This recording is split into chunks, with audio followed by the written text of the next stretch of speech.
দেখো এই লোকটা পৃথিবীর সবচেয়ে গরম মানুষ। তার একটু গরম লাগলেই ঘাম বের হতে শুরু করে। বাসে একটু গদাগাদি করে উঠতেই সাথে সাথে শরীর থেকে ঘাম জড়তে শুরু করে। বাসের ভেতর যেন পানিতে ভেসে যাবে সবকিছু। ড্রাইভার রেগে গিয়ে সাথে সাথেই তাকে বাস থেকে নামিয়ে দেয়।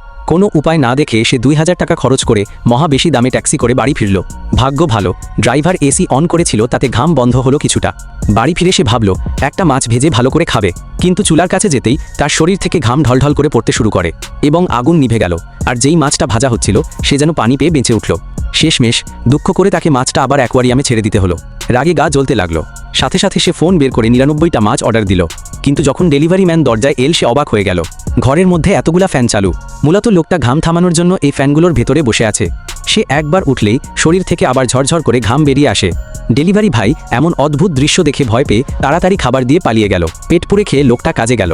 কোম্পানিতে ঢুকতেই ক্লিনার কান্না করে দিল, কারণ সে একটু আগেই অফিস মোছা শেষ করেছিল। আর এই লোকটার ঘামে আবার পুরোটা পানিতে ডুবে খারাপ হয়ে গেল। লোকটা একজন কম্পিউটার রিপেয়ার টেকনিশিয়ান হিসেবেই কাজ করে। একটা কম্পিউটারে কাজ করছিল সে, কিন্তু হঠাৎ এক সহকর্মী দরজা খুলে দিল। আর ঠিক তখনই তার শরীর থেকে এমনভাবে ঘাম বেরিয়ে এলো যে কাস্টমারের কম্পিউটারটা পুরো ভিজে গেল। দেখে মনে হচ্ছে ছেলেটার নতুন একটা কম্পিউটার কেনাই এখন একমাত্র উপায়।